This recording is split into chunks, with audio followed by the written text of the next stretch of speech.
Recording. Now we're live. Clint's head's just about as shiny as mine. Yeah. It's been a while, huh? So, everybody, we're here with Rudy Waller for... Is it already 9? It's way after. It's 9:18. Oh, it's only 8 here. Fuck. Yeah, that's what I was writing you. He didn't understand he had too many drinks at lunch. I was like, I thought you were the same time zone as me. Alright, this is episode 54, I believe, of Two Wheel Tuesday podcast with Rudy Waller, the Spanish Fly. I did my very first freestyle show with Rudy at Mesa Park in Florida.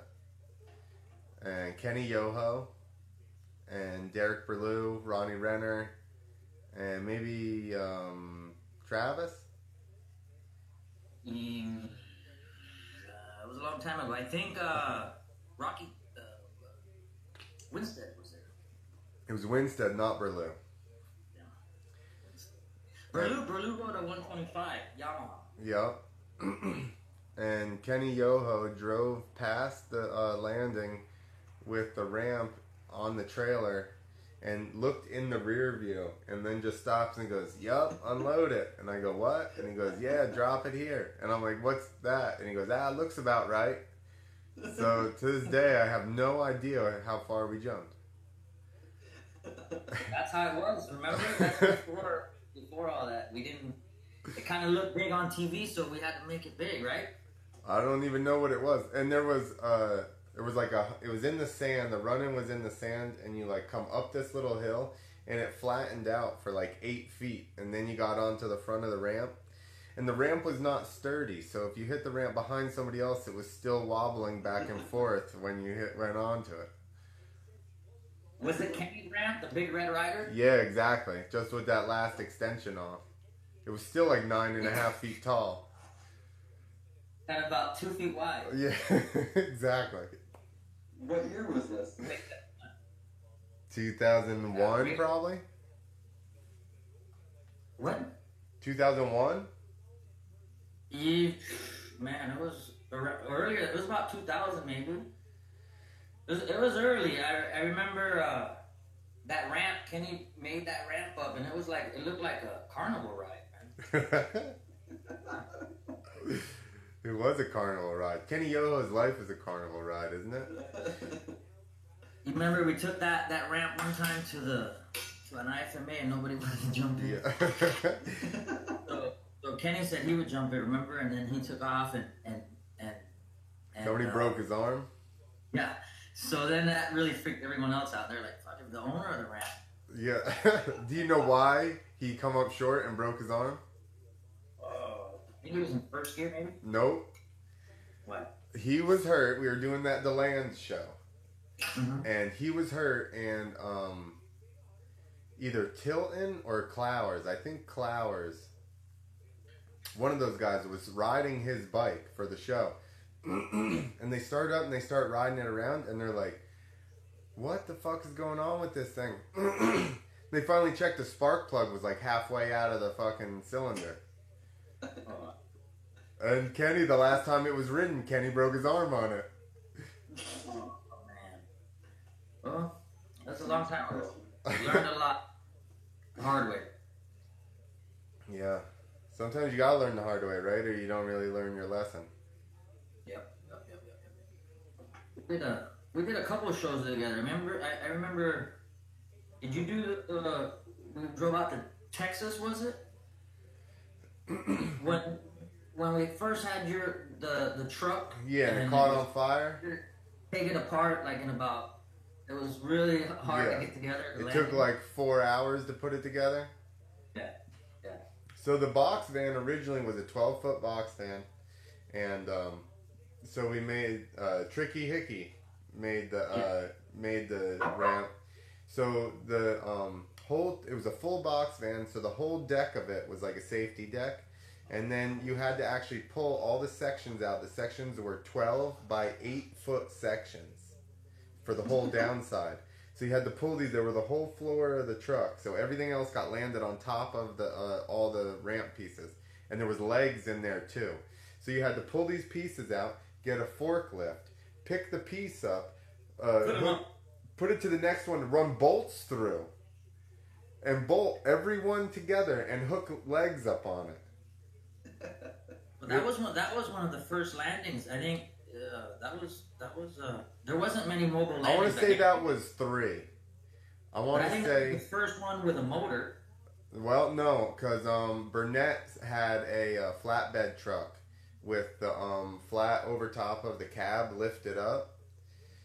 So he had that about the same time. So I think that was around, and I think that I think the only other ramp at that point was the one on the what the hell is that tour? The music tour. Warped Tour, exactly. They had like a 8-foot tall little wooden cheese wedge landing that you see in like Moto Triple X videos. Yeah. Good stuff. So we should do probably some commercials here. We're brought to you by Stroker Industries. At least we get into it first. Stroker Industries, they make the trigger so you don't have to spill gasoline on your graphics. They also have fog out for your goggles or the inside of your windshield. Spit Shine, which is a silicone spray, keep your bike looking shiny. And some hats and stuff like that. And they got some dry chain lube coming out. Is that Spit Shine, that stuff that makes it really good? You put on your plastics right by the seat grab holes? Yeah. I would put it all over the seat and the grips even.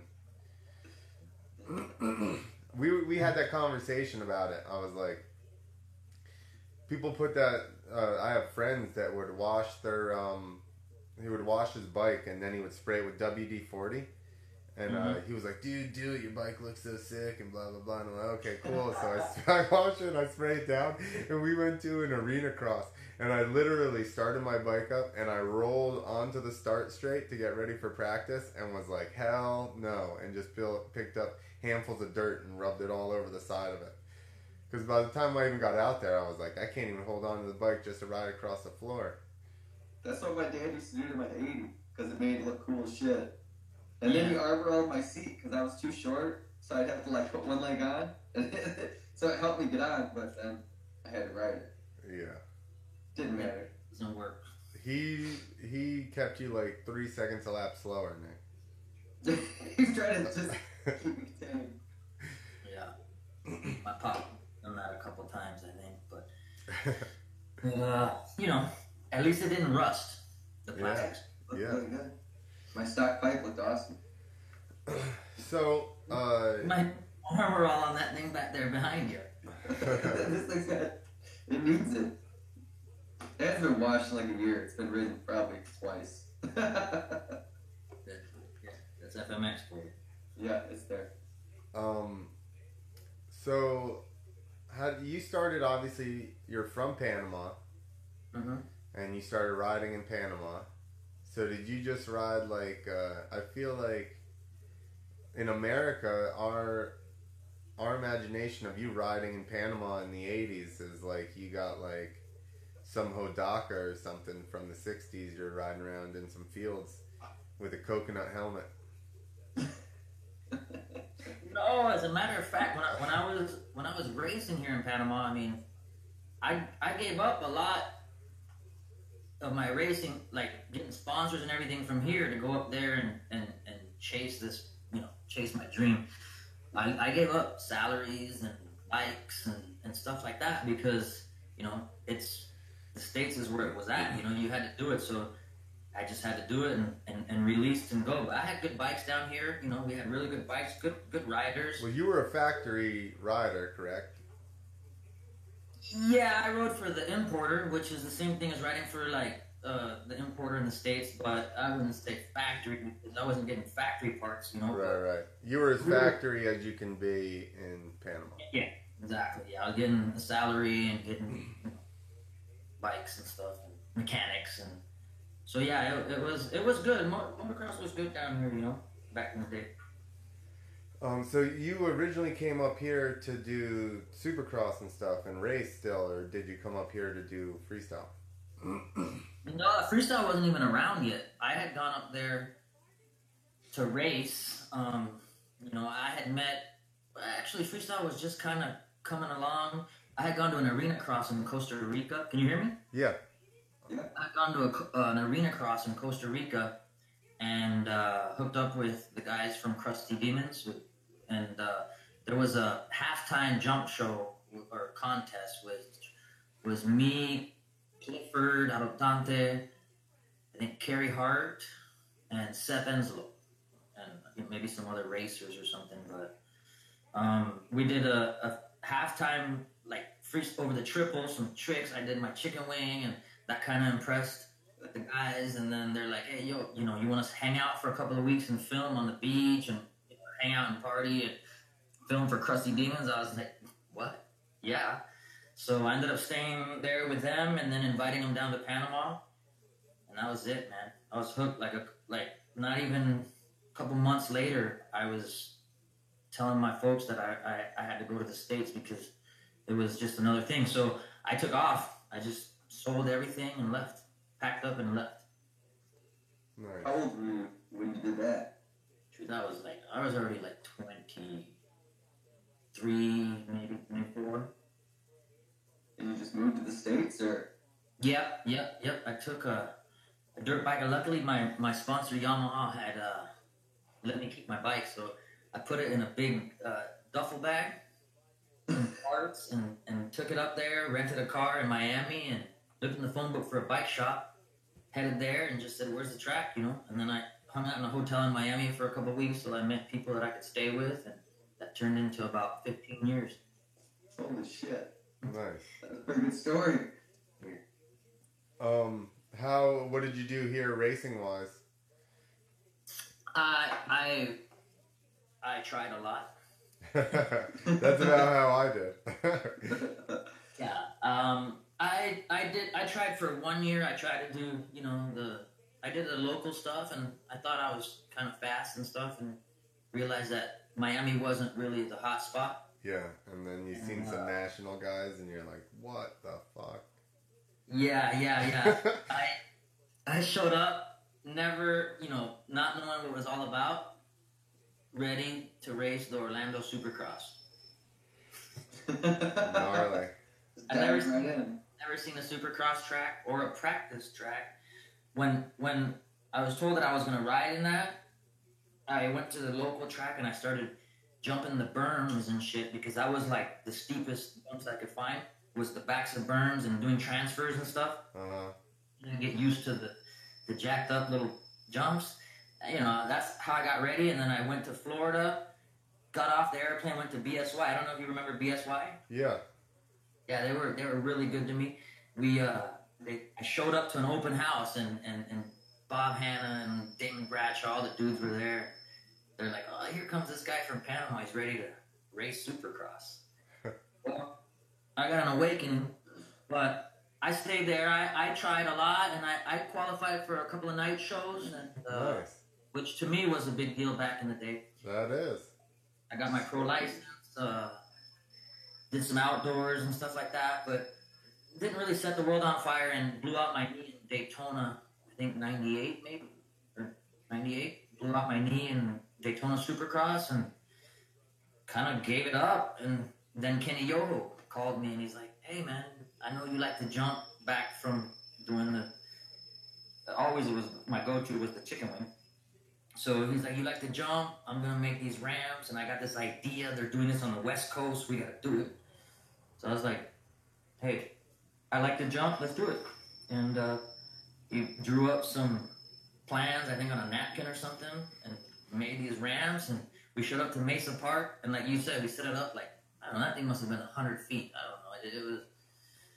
But we survived, and the few that survived just kept going and going, and the list kept dwindling, but we just kept rolling. Yeah. Made a career out of it, I guess. Yeah, for a while. Yeah. For a long time. I mean, shoot. I'd say. That's what I mean. That's a while. Yeah. Well, more in a minute.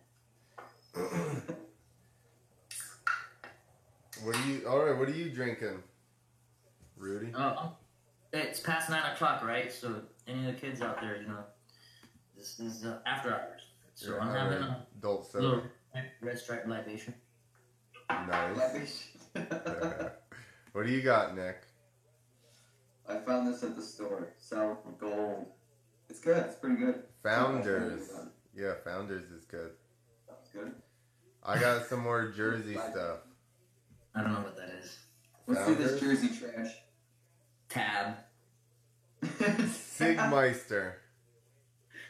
Is it good? The Prospector. Yeah. This is in the same town as the Jersey Girl Brewery. It's like 20 minutes away. Are you still in Jersey? Yep. I'm back in Jersey. I was in... Back. Yeah. You were a little bit everywhere, weren't you? Well, I was in Georgia for like... I lived in North Carolina for a year. I lived in Georgia for like 13. I lived in Texas for almost a year. And then I ended up moving back. Right on. I know you were always everywhere, anywhere, you know. You were all over the place, you know. Like, yeah, I mean, when I was young, figured when we met, I was just 21. So I didn't really have shit to do, you know. So I just was like, you know, go places and hang out, like, for the winter. Florida for the winter? Sure. Sick. that seems to be the route, like Florida for the winters, huh? Yeah. From up here it is. Good times. Georgia or Florida in the winter. And then from when all those guys were at my place in Georgia, when it would start raining, we would just pin it down to Florida. Yeah. Yes, and Yeah. Yeah, so Nick probably doesn't know, and a lot of people don't know what the chicken wing is. I was gonna ask. The chicken wing is a 1-footed can, and then you take off so you're gonna cross your right leg over, and then you take your left arm off and put it all the way behind you. yes, yeah. I didn't. Yeah, it was something that I just did, and then you know people used to ask me, man, how do you do that without your foot coming off? This was before the levers and all that, you know, and they didn't realize that the reason that I could do that was because I clicked third, hit right before the ramps, and then clicking third, I just jam my foot under the shifter and lock it in like a lever, and that could hold me on, you know. But it got harder to do once I started to do those arenas where I had to actually jump in second. So you would actually jump the ramp in third. Yeah, I used to jump the ramp and I used to click third right at the bottom.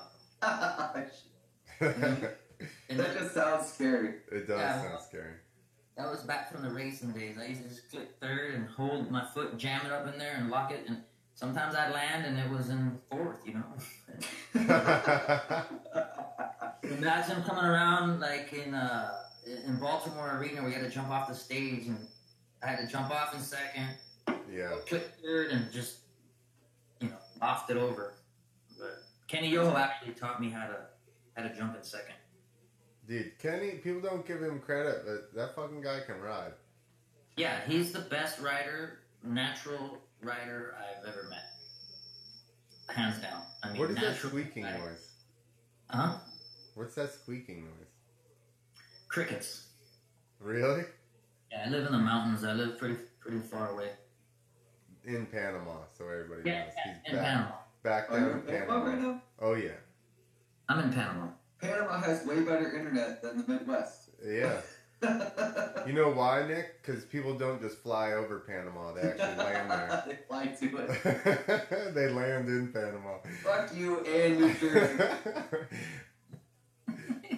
You're mocking my hometown. Man, I was trying to watch I was watching one where you had Street Fight Tommy on. Yeah. It must have not been good internet on there. Because it was...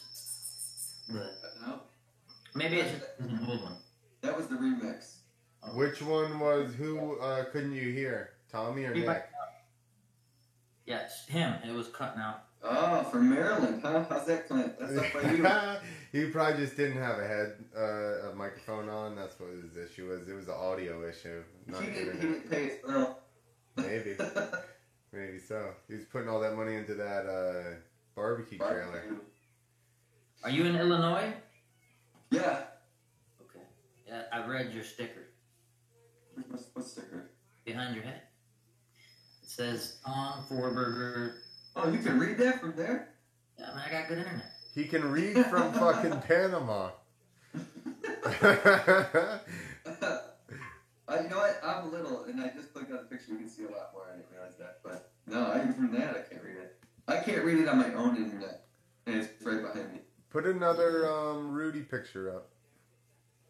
Me? Alright. Yeah, I was gonna say, yeah, we got pictures of you up on the. See how the other little square down there, Oh. Rudy? Okay. Rudy's Instagram's like mine. It's his kid.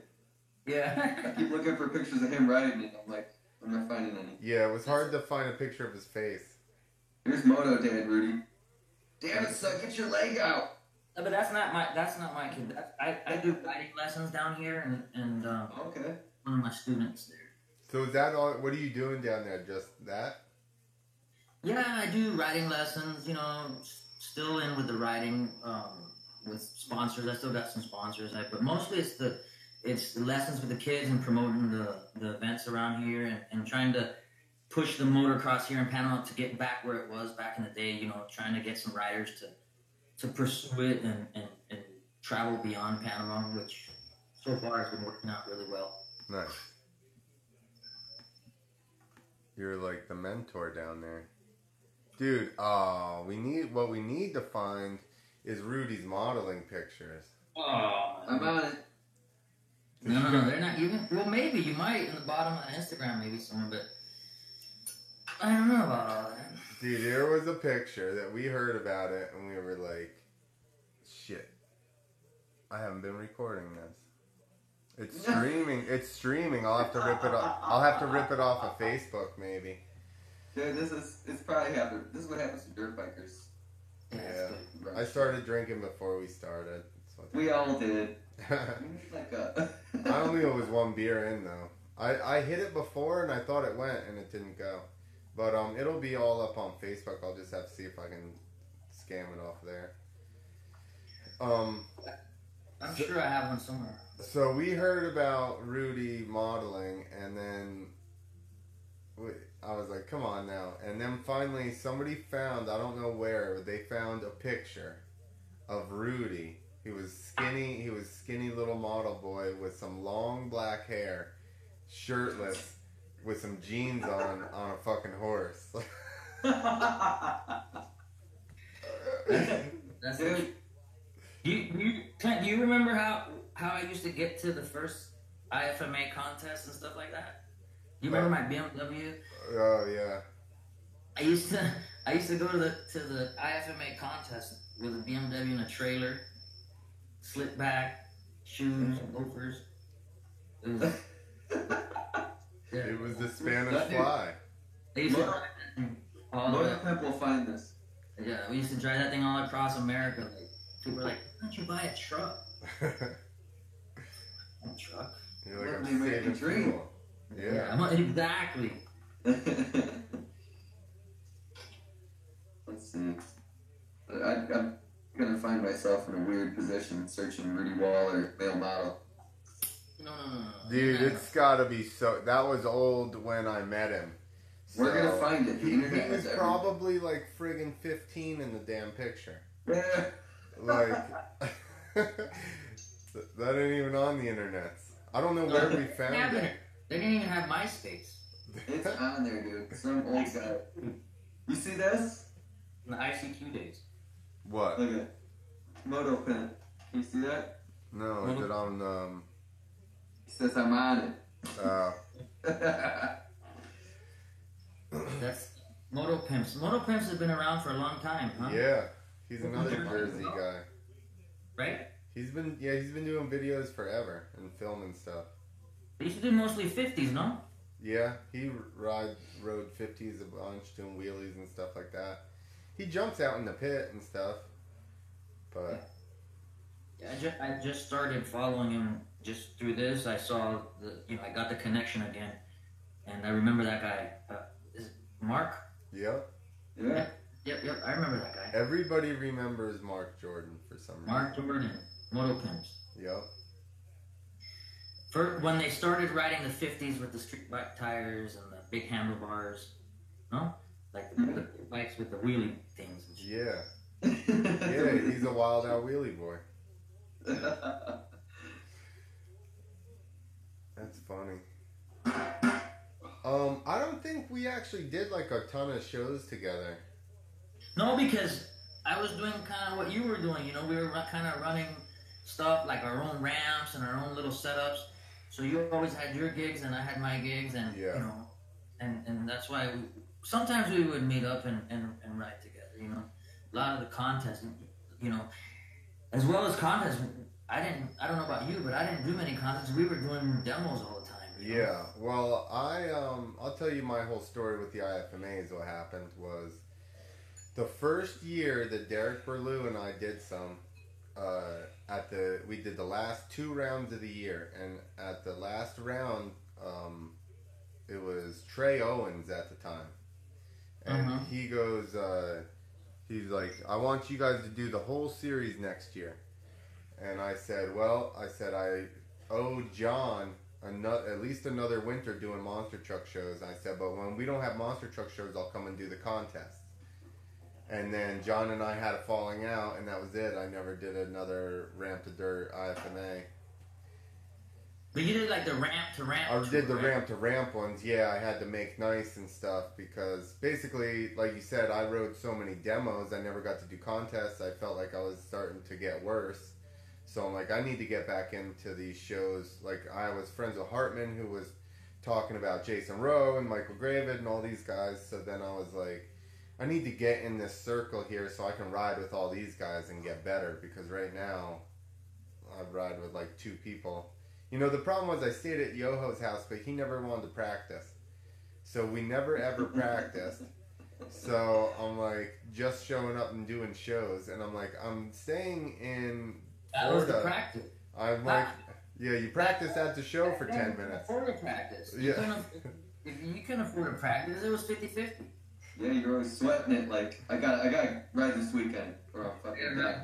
I gotta make money. I gotta pay the bills. You know. You guys were already to that point, but I was eager beaver. I was only 21, 22, so I'm like, let's ride every day and learn tricks. And Kenny's like, nah. Like I don't think he wanted me to get any better, you know. So he was like, didn't want to have to sweat it. So he's like, I'll just fucking not let this guy practice, and then there'll be no worries. There wasn't really a lot of places to practice either. Yeah. Like in Florida, there was no hills, no mountains, no landings. Yeah, it was those. Remember, we went and set up at some track in the dude's backyard. In Dade City? Maybe. Oh no! You guys set up in Riverview. Thorny was there. Riverview. Renner and Yoho, and we rode. Yep. Thorny cased the living shit out of this big tabletop all day long, and I'm just like, what the fuck is with this guy? And he finally, like, the end of the day, he realized he needed to click third, and then and I'm like, you did. He goes, I just realized I need to click third. I said, you did that for 2 hours. You just realized now. In the last 2 hours, you never thought once that maybe you need the next gear. You finally did at the end of the day. Making a day of it. Dude. Yeah, that was the beginning. Back then, though, we didn't have anything to like guide ourselves off of. You know, we were making it up. Yeah, but this was a track. This wasn't even ramps. Thorny was just being a blockhead and didn't fucking think about it all day. Yeah. That's why racers got it all going, because it's like you could drop that ramp and just kind of figure it out. Yeah, but that's the thing. Friggin', he's like a national Canadian racer. Like, he was not slow. He's being Canadian about it. I don't It's know. not like he's a good rider. He should have, just didn't He's think a about real it. good rider, and he's still hauling. Like, I think he raced last year in a race, like a big race in Canada, and did very well. You know what I mean? Like, for not racing in a long time. Yeah. So, I mean, yeah, they still ride. I don't know if Kenny rides much. I speak to Kenny sometimes. He doesn't. He doesn't have a bike. Yeah, I don't think he's riding anymore. Yeah, He has a series called I4MX that's Yep. really successful in Florida now, I hear. We had him on here a while ago. We talked to him about all that stuff. Yeah. He episodes all messed up because he got it was right after the hurricane, and the friggin' insurance adjuster called him during the show, so he had to hang out and go and talk to the insurance adjuster. Yeah, he's got a good series in Florida going on, so yeah, I'm really pumped that he's doing well too. All the guys are doing good. I mean, I see Travis on social media. You know, being where I'm at, I don't get to kind of know what's going on, but through the Instagram and the Facebook and stuff, I can see, you know, all the guys. It's cool to see the guys still at it, you know. Yeah, for sure. He's talking on the mic at the Monster Jams. Him and John are good friends now. Yeah. I think he's doing. I think that they do. I think he broke his leg or something recently. Yeah, I think he got hurt like a couple months ago, right? Ooh, Travis did? Yeah, I think he broke his foot. What the hell is he doing riding? He rides. I think he rides in the shows. Really? Yeah, he was doing. It's like I think he made like a bit of a comeback. Not a comeback, but I think he was doing announcing, and then I think he started riding again. I was telling him years ago, because he would ride with us and he'd do a couple of jumps, then he would stop and he would announce. And I'm like, listen, you need to come out here as the announcer and then talk shit to us and us be like, hey, well, why don't you do it? And then you jump 3 times and now everybody's impressed. If the announcer comes and jumps, all you got to do is take one hand off and everybody's impressed. But if you go out there as a rider and then it seems like you gave up and then started to announce, I was like, just announce and then ride halfway through. And it'll be like more of a spectacle. Yeah. Remember when the contest, well, not contest, because it was always a demo at the beginning, but you remember when those were like, the crowd would decide the winner? Yeah. And you could like take a backpack full of goodies and make them cheer louder? Yeah, pull a sticker out and you won. Dude, the thing is though, nobody riled rednecks up like Kenny Yoho. I guarantee you to this day. Renner. Yeah, I guess I didn't do that many shows with Renner. He did all the dancing, but Kenny didn't even need to dance. He come out of the floor wide fucking open, slide around the side of the arena, spray the wall, come blasting across the whole floor, nose wheelie to the wall, drop, right side, left side. Exactly. Drop the thing down, turn around, all the way to the other side, nose wheelie, drop it at the wall, be like pumping the crowd up. The whole crowd would just be like, ah! I'm like, he hasn't even fucking jumped yet. This guy's not even jumped. The place is losing its mind. And then you know what he does? One-handed C-crab, no-handed lander. Heel clicker, no-handed lander. Fucking. I was like, The win with the helmet bag. Yeah, I've seen him do the helmet bag trick as well. Yeah, those were the days. I mean, you could do stuff. You could do helmet bags and, you know, those kind of tricks. Now, I mean, does anybody do upside down helmet bags? I don't think so. They need to. You will after tonight. Why is nobody backflip helmet bag? I don't know. Maybe they will. Helmet bag flip. I think Rudy Waller just called them pussies for not doing it. The helmet bag upside down. Listen, let me tell you, the only reason that never happened because Mad Mike couldn't land a flip. Oh man, Mike. Otherwise, that would have been the first backflip variation. The helmet. You remember the IFMA banned the helmet bag? I don't. That makes it even better. That was banned. The trick was banned. I don't know why, but they said it was something to do in the South. They didn't want like the helmet bag or something. Oh yeah. Probably just too many people bitching that Mike Jones kept winning. Yeah. So then, what was the other one that they would do? Well, they come out with blindfolds and other things, you know. But the How helmet do bag you was. think they would have felt if I jumped the ramp with a noose?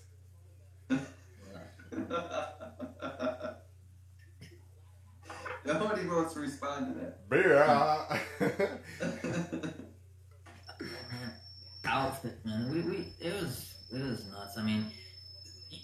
song. Remember that? You did. No, that's my song. No, that's not your song. I never cared about that. Yeah, no, well, you didn't pump up the crowd like That's true. That's true. That is very, very true. It was all perfectly planned. His song, you had to come out on the What right. was Kenny Yoho's song? Oh, Kenny Yoho's song. I mean, this is a particular time era that I'm thinking of, but he did play one for probably 3 years that I rode with him. There was a lot, back in those days, there was a lot of Ba with a Ba. No, that's not the one I'm DMX? thinking. Nope. No, Nelly. Nelly. I am number one, and he's like nose wheeling. Like Air Force One. Oh, that one. I think he rode with that one first, but then he went to that Nelly "I Am Number One" song, and then But everyone did. Then they did the Bombs Over Baghdad. It was like there was a. no, Kenny had that song for like I'm telling you, 3 years. That's all he would ride to. Dude, I grew up watching this and going to that, and then I'm like, when I get there, I know my songs, I got it picked out, and then it was like monster truck shows, and they were just like, go. You don't get to pick your song. Yeah, It's a jump off, and Clint's gonna win, just so you know. And Yeah. you're like, damn. that's what people would go, "Who won?" And I was like, "Listen, Vegas. I was paid to do the backflip. That's the only reason I won." Are you on Team Vegas or Team Hometown? Yeah. I was flyover state team. I got booed. No, yeah, you're either the home state or the next state over. That are the assholes. It used to be like Quad Wars kind of. Quad Wars. Yeah. Quad Wars. They were trying to give us all nicknames at one point on the Ramp to Ramp IFMA series after like they made shirts for Renner and Vines and those guys left to do like X Games. Yeah. And they got all butthurt about it, so they're like, "That's it. No one's actual name is going on any merch anymore." You know, so then they tried to make like basically make us monster trucks. So that we just have like personalities instead of names. Human monster trucks. Yeah. They just wanted us to walk around and go "Rah, rah, rah, rah, rah, rah, rah, rah, rah, rah, rah." They're like, why do you all have different styles and Yeah. different tricks? This doesn't work. Why is all your gear different? Oh, remember that? The gear, man, that was another one. You had to wear the right gear. Not gonna be on that team. Yeah. The good team had to be was red. Shiny. I need to come to Panama and ride. We both do. Come on down. I heard you went. Didn't you go somewhere not long ago? Yeah, Guyana last year. Where? Guyana? Diana. I don't know. Guyana. Oh. I went to Diana's. She was very exotic. No, you like it down there?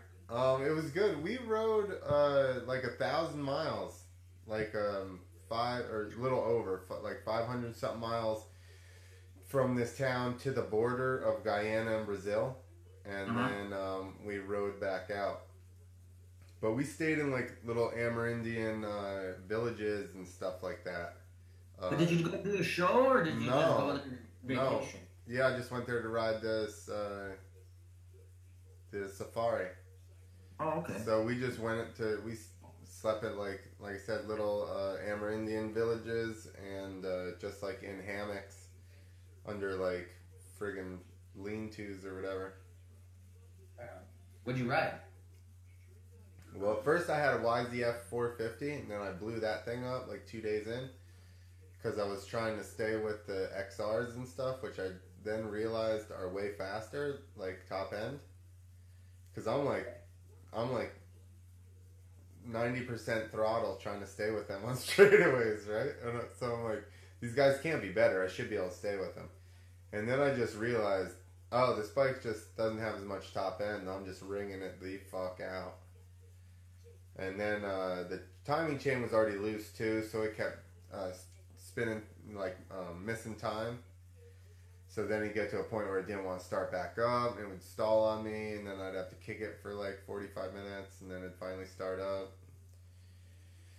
So Was it a pretty place though? yeah, it was awesome. That was just the first bike. Then I started riding a different bike after that, and I rode some other people's bikes. So it was fun. I mean, that would probably be the weakest link of the situation, but I just showed up, and they said, "Hey, there's a YZ250 and there's a YZF450. Which one do you want to ride?" And I rode them down the street, and I was like, "I'll take the 450."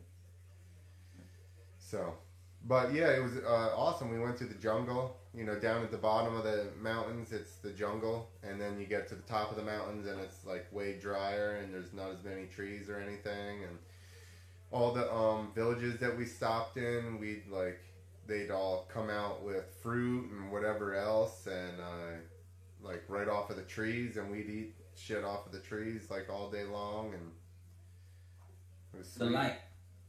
Yeah, it was awesome. There were guys out there with a Honda 175 Bros. That's what it said on it. Oh, The 175 Bros.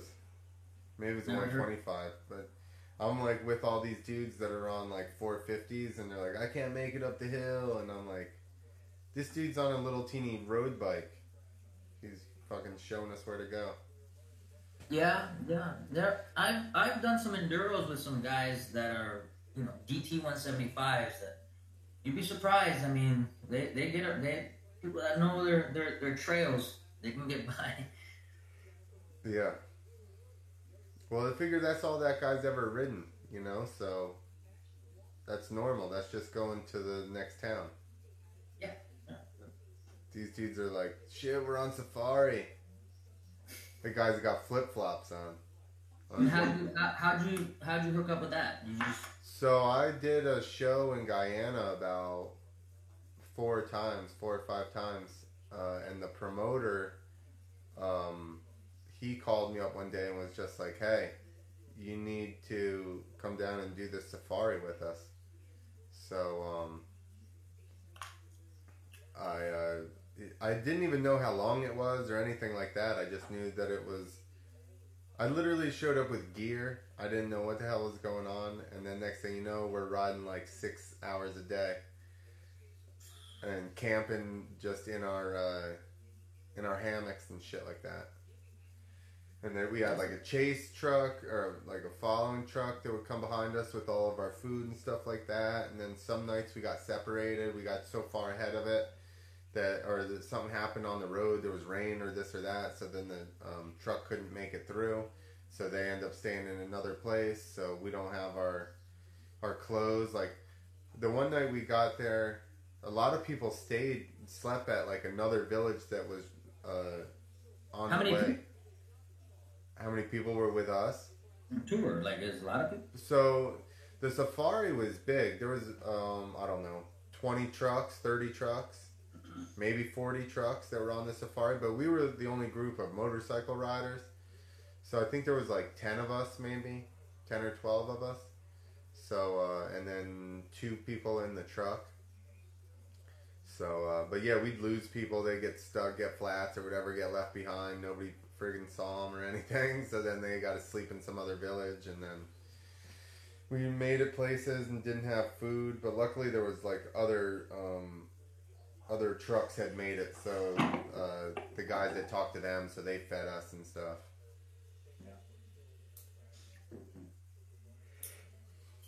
You know? Did you go cell service and shit the whole time? Hell no. Cell service. I don't know. Well, how did you know what truck was, if the trucks were coming or not? Wait. Some people like that were in the other trucks saw that there was a backup or something. So it'd be like the message would just be relayed to us. Like they'd be like, "Oh, there was a big backup on the trail. We made it through, but a bunch of people were stuck or something, or it rained right after we made it through, and then a bunch of trucks are stuck. So that's probably where your truck is." But I mean, we had guys break down bikes, like, and then they had to fix them on the side of the trail, and then they roll in, you know, pitch black, like through the friggin' middle of nowhere. But yeah, it was. It was awesome. I'm just disappointed in the lack of wild monkeys. There were none. Even from the Panama, we got monkeys. We have really nice terrain, like nice views, and motorcycling. The enduro scene here is pretty big. They have an event that they do, ocean to ocean here, that you go from the Atlantic to the Pacific Ocean. It's a pretty gnarly event, and I think they have it every year. And I think it's one of the only places in the world that you do that. You can from the Atlantic to the Pacific. Oh yeah. A couple days. So I think they do that like in November maybe, but it's a really cool event that they do here. And like I said, the enduro guys, the scene is picking up really good, and the guys they got a lot of riders. Really, they got new bikes. They're not riding like those. I don't know what little bikes they're riding. Bikes, Not the 175s. I mean, there are 175s, and usually those guys make it to the end. But the hardcore guys are riding, top of the line bikes. 6 days type bikes and stuff. Damn. Nice. Yep. I'm gonna grab a beer. Clint was gonna fall asleep for a second. You need to do a commercial break. Yeah, if you guys are gonna do the commercial. I tried to record them one day, and they may be on my computer, but I forgot. Well, this show is coming to you thanks to Stroker Industries. They're the ones that have the valve that you can turn the can right upside down. You can spill it anywhere. The other one was a silicone spray that you spray on your bike, make it all shiny. I don't know the other one. Come on, hit up. It was the dry chain lube. That was what it was. Oh. The dry guy. Wax. I'm surprised you got those too. I forgot about That was really good. I know. He only listened to it once. What about that movie? Um, Oh shit. Emotocons. We do the emoticons. Yeah. Alright. While he does that, I'm gonna pee. I'm an hour past due. Emoticons is the motocross emojis for your iPhone. Yeah, is that what you do? You're doing that? Yeah. Sweet. I haven't made shit How's on that? You were always good on those computer, on the technology side of it, like with the clothing and all that stuff. Do you remember the shirts I made? The very Yeah. East Coast X Team when I spelled 2 words wrong? Yeah. Three. East Coast. You did those? Yeah. The East Coast X Team? Oh God, I still laugh with Renner about that, and anytime we talk about it, we're like East Coast X Team. Yeah, that was I made fucking the shirts. I'm horrible at spelling. Nobody checked them. I get to the show. Nick needs to hear this story when he gets back. I get to the show and I'm like, check these out, and it may have been Renner that just goes, East Coast X Team, and I go, what? And they're like, that's what it says. And I go, what? And I look at the shirt and I'm like, God damn it. East Coast X Team. That was back in the day. There were some other guys from New Jersey that used to ride. No, Smith. Who? Danny Smith. Danny Smith? Paul Smith? Danny Smith? Kid, then he moved to Florida, down south. Paul Smith. No, not Paul Smith. I remember Paul Smith. I'm talking about like back in the day. Chad Smith. Maybe. Chad Smith, for He got sure. a Honda, and then he was a blonde kid. Yep. And then he was bigger. And Yeah, then I didn't see him anymore. he could ride like a motherfucker and whip like nobody's business back then. I remember he rode with you guys a lot, and then Yeah. he faded out. And Robbie Wood. Robbie Wood was another one. Yeah, Robbie was good. He got in there like first year IFMAs. He got third, beat Bartram. Mm-hmm. And then he knocked his chick up, and then Mom was like, guess what? You're getting a regular job. That happens sometimes. That was the end of that. Yeah. Chad is still fast as shit. Like, he went to Loretta's a year ago or something and got like top 10 in the 40 plus class. That's a quick. That's a good. You know that's a fast category. Yeah. So I raced the first race at Englishtown this year, and it was Barry Karsten and him. Like just leaving everybody. Yeah. Barry's still fast. He's like 53. Yeah. Is he still riding pro AMAs? No. But when I raced there, he rode like 30 plus, 40 plus, and 50 plus or something like that, or 45 plus or something. And then Chad rode 30 and 40 plus, I think. But like, so if Chad gets a start and can, like put some good laps in, he can, and like maybe Barry doesn't get it, gets like third or fourth, Chad can beat him, but if they get out together, Barry's just so fucking fast. Yeah. He pulls a lead and then he just sits there at that lead, and I'm like, Chad's like, I was reeling him in, and I'm like, I think Barry had a little more in the tank. He's like, oh, he's always got a little more in the tank. Yeah. That guy's been around for a long time and always fast. Yeah. Always. Englishtown, does that track still has that big old jump? So they just tore down the original, the elevator.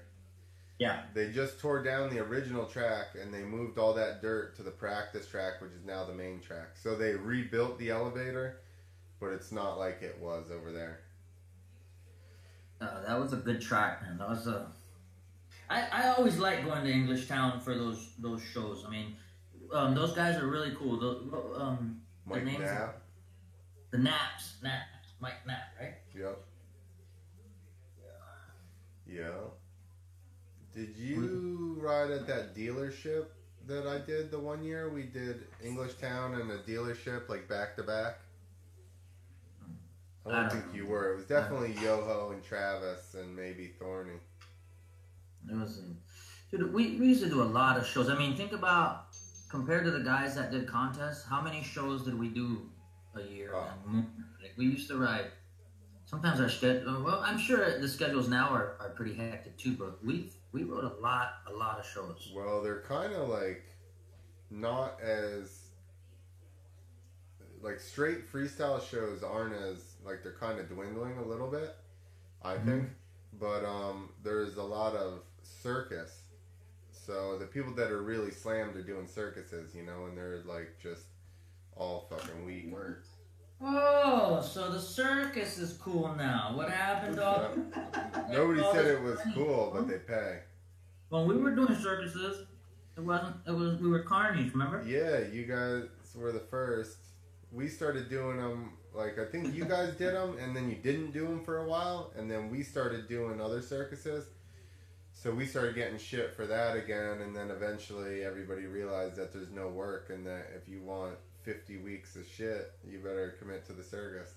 Yeah, but and how's like you had a lot of? Is it still pretty busy? Like I don't think it's as busy as it was.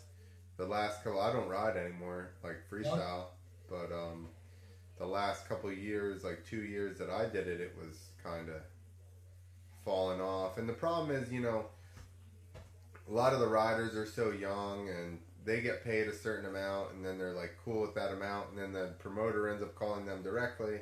They tell them what they were getting paid versus, what the promoter was making over top of it. So then all your budgets get pushed down and down and down. And once I got hurt and I wasn't going to ride anymore, I'm like, there's not really any overhead to make money on these things, And then you got to deal with all these, trying to wrangle cats, all the time and get them to show up and do what the fuck they're supposed to do.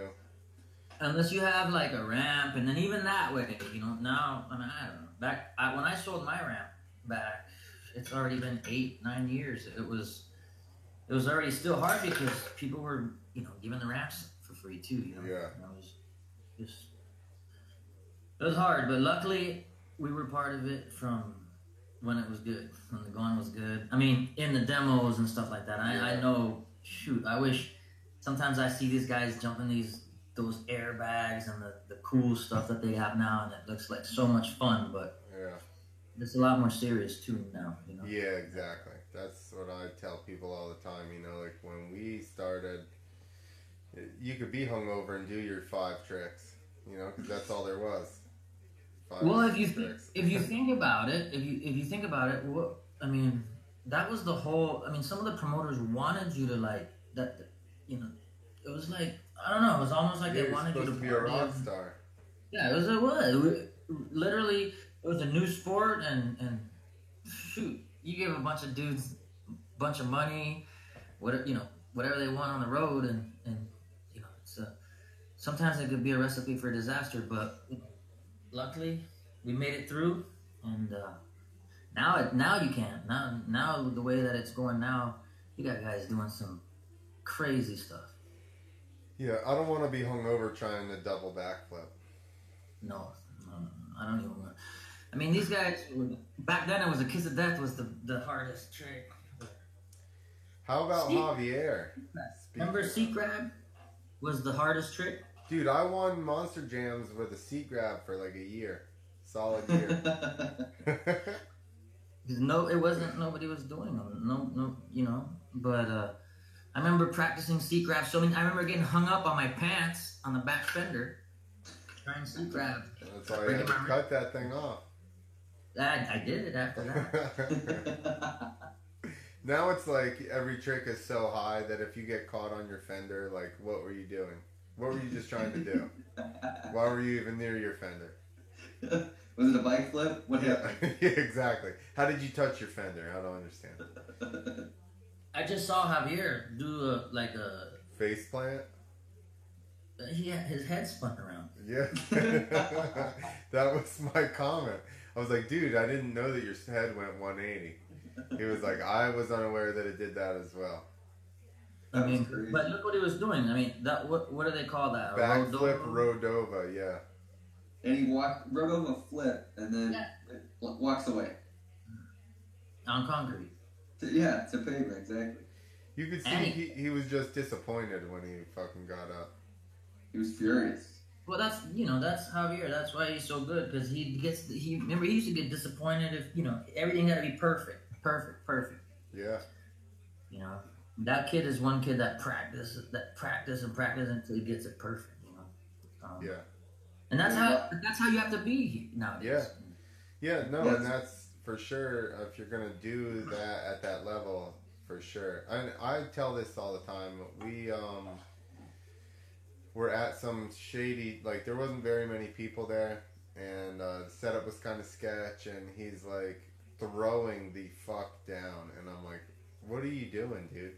And he goes, "I was like, there's not really anybody here. Or it's not that much money." And he goes, every time I ride, it's someone's first time seeing me ride, and I want them to see me ride my best. And I was like blown away. I was like, better you than me, bro. I Dick. was like, these guys are getting no for the cans and heel clickers. Fuck them. The show must go on. Yeah. I was like, I'm gonna do something, but it's not gonna be that good. I'm not going to be happy about it either. I'm gonna shake my head no after good tricks.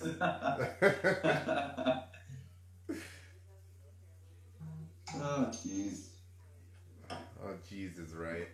See, I was right in between you guys. Like, I watched you guys, that generation party and rage and do just get the crowd pumped. And then, like, where I was in the middle of, like, okay, now they're getting ready to do, like, crazy shit all the time. And I wasn't flipping.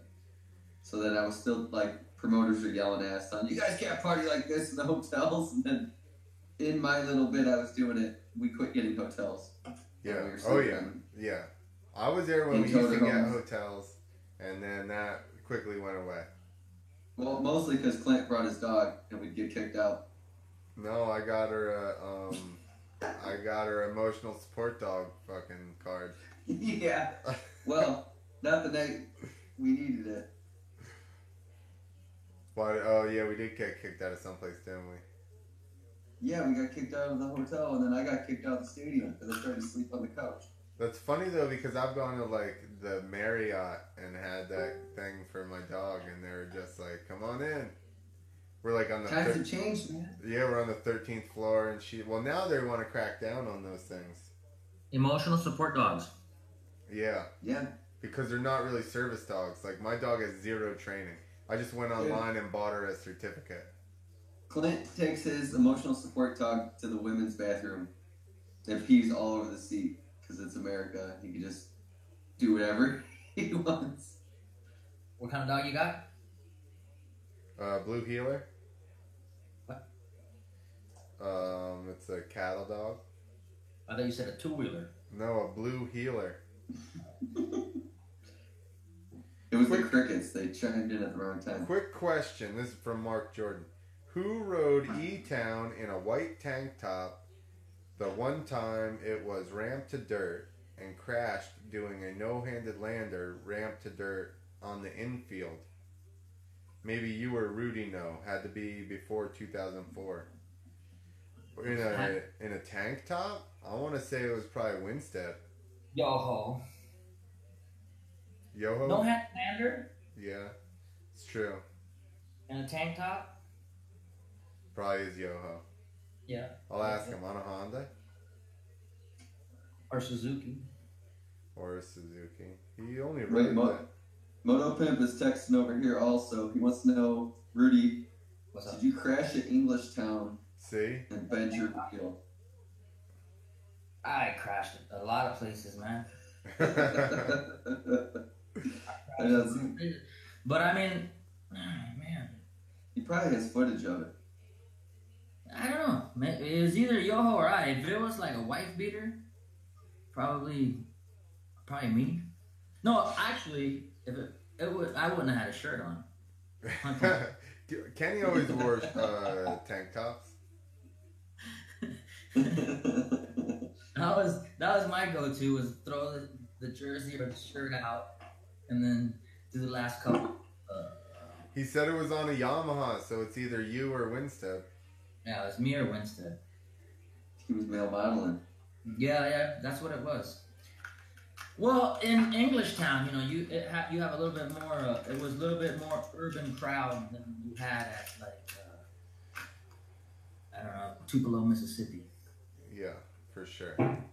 They also didn't they have street bikes at that thing too? We had a wheelie, a stoppie contest once out there with Andy Bell and a couple people. Remember, that was crazy. You'd come down that drag strip like wide open, fifth gear tapped, and these guys were doing long nose wheelies out there. Andy, but I don't know if you remember that contest or whatever out there. He sent me a Great. video of it. Speaking of nose wheelies, I remember going to Warped Tour just because I wanted to see freestyle. And it was windy as shit, and Scummy, and I don't know, a couple other guys. They were wasted. I'm pretty Like, sure that's Winstead. Oh, he sent it? And they did a wheelie contest? No, it's a Warped Tour. They were all wasted. They said they wouldn't jump. I can't hardly see it. I can't see it in the little one. Put on the big one. I need to talk. I need to be talking. See, it'll blow me up. Here, just click on it. Stop talking, and then. Put it where the camera is, man. To your right. Now you're writing letters on your broken screen. Now I'm texting Mark.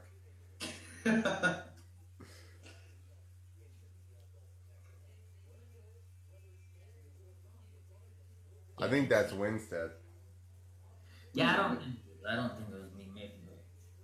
I mean, I don't know. I crashed, but I didn't do a lot of no-handed landers. I did. That doesn't look like a tank top. That looks like a raglan shirt. You know what I'm talking about? The one where it's white and then it has like the sleeves are different colors up to here. They're like 3/4 sleeves. Okay. And that's what that looks like. And me, Winstead, and Hartman ran those for a while. We used to get them and then have a stencil and spray paint FMX East on them. Greg Hartman. He's still around? He's a landscaper, and I think he started another business as well. I'm not sure what that is, in Pennsylvania. Yeah, I remember him doing some back. He was one of the first backflippers. Yeah. He was top 10 people Yeah. to start really working on a backflip heavy. And it was before foam pits. He tried like 3 times just off the back of a landing Yeah. before he ever got to a foam pit. He did it at a show. He Yeah. committed. No, actually, it was just a regular show. And he Yeah, but it was like you or I flipping a pit bike, you know. Yeah, that's true, because he's a giant. He's Yeah. a giant. Yeah, He would flip that thing. He flipped that thing for us a lot of times. He landed it, and sometimes he'd go down, but he pulled it around. Back then, it was few guys flipping. I mean, it was him. There was another guy from Oregon, maybe. What's that guy's name? Yeah, I know Caleb Wyatt. Yeah. Caleb. Yep. Backwards visor. Wyatt or What? She just said it. That would have let us know. but that guy, Caleb, and those guys. I took him down to Chile to flip once. Oh yeah. He was probably making bank then. Remember though? I don't know. Back in those days, like shoot, flips were expensive. Yeah, that's what I'm saying. When I started flipping, I was getting 35 in the U.S. and 45 outside the U.S. And Yeah. then that would have been like those are when it was played out because back in the beginning they were getting 35 grand. Yeah, exactly. Yeah. I heard that the Mets? first one, yeah, Mets did. He got like 50 or 60 grand. That's what I heard, like 50 grand.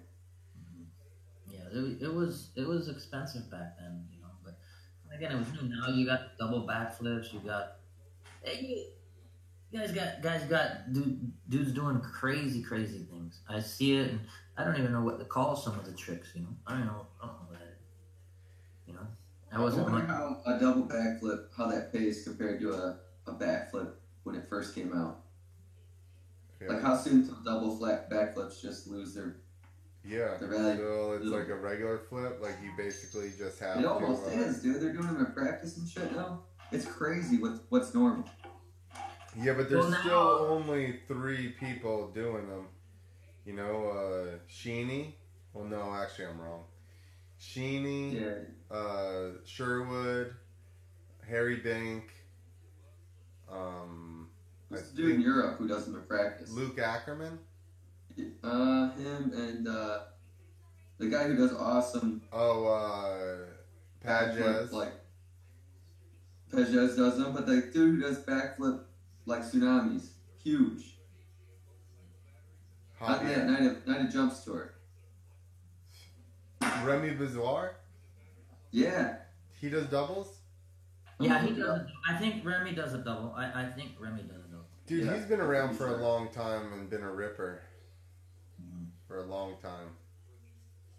Yeah, I'm pretty sure. Yeah, he's doing them. He's doing them in practice too. Because it's crazy. You watch the Night of the Jump stuff, and what they show is going on in practice. It's just like, it's amazing.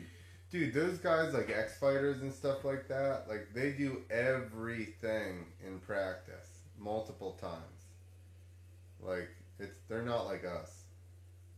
Not like remember like X Games. It's like I heard he's gonna do this, and then you didn't know if he was just gonna completely wad himself. I mean, it's still a possibility, but it's just different. Yeah. I used to not even do tricks in practice. And promoters would get freaked out and they'd be like, oh. Didn't you not even jump in practice, just ride by the ramp? Maybe a couple times. I have definitely, I bet you I have gotten sketched out and not even I think that's jumped. why I didn't jump with Clint very much because he'd make me scared to jump because I was like, what's going on here? You know what you're doing. What's up? And like, if he knows what's up and he ain't jumping, I don't know. So. It was a mental case. What do you want? See, that would just help me because it was like Clint's like this guy I looked up to, and then I'm like, why does he keep blasting past this? I'm like, I got impressive, and then I just, sometimes laying down the ramp, sometimes OJ it. That Yeah. would help you. You're like, this is some guy that I thought was a good rider. Now is freaking me the fuck out because he won't even jump the ramp. So now I just gotta hit it. I gotta get over. No, sometimes we'd show up and it'd be like, all right, we'd show up to the places and then you'd start dressing out and you'd be like taking your time. You gotta take your time. Nobody wanted to dress up first because that meant you had to go first, you know.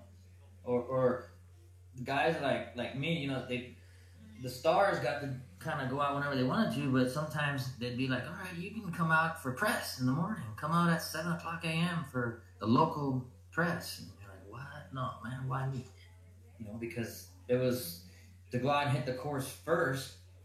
Again, we didn't measure the stuff. We didn't. There was no standard. It was just go for it. Giver. And give her, and hope you OJ and not come up short. You know. That's Nick's See? MO. I was 10 years late. You were. Yeah. You were. Because Yeah. we drank and overjumped the shit out of everything. Yeah, I already got some fucking respect right to you guys. My generation's like, just get it together, dude. You had well, if you didn't know the gap and you just went for it, trust me, it was better to OJ than land on some of those ice cream cone landings. Sometimes we'd get to a place and you tell the promoter, I need 25 truckloads of dirt, and you get there and he'd be like, here's what you got. I buried a Volkswagen. Yeah. I've seen some garage doors get You know, laid on stuff and things on the end.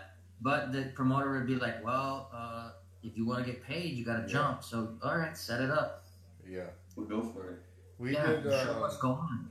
I did a arena cross, like a smaller arena cross, and the landing they built us was like the landing to one of those catapults. You know, it was like 7 feet tall, maybe. You had to case it to catch downside with both wheels. So I had to flip at that show, and we're like riding, and then my other friend that I was riding with, his bike cuts out. He jumps through his handlebars into the back of the landing, and I like pull over, make sure he's okay. And as I'm going back to the ramp, or maybe I jumped it once, and then I'm like turning back again. The promoter calls me over, and he goes, "Hey, you don't need to flip if you don't want to." You know, and I was like, "Yeah, right. So you can not pay me to flip." So I was like, gave him the one more. I was like, "Give me 1 second," and I turned around and I hit it straight, like as I would flip it, and then I turned around again and I ripped a flip.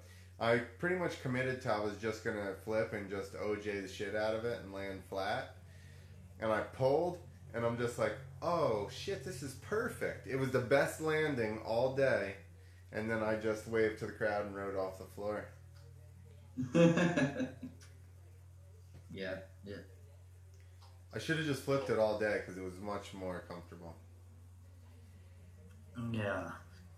We had some sketchy landings, some sketchy, you know, takeoffs, and sometimes homemade stuff. But again, that's what it took. And, I rode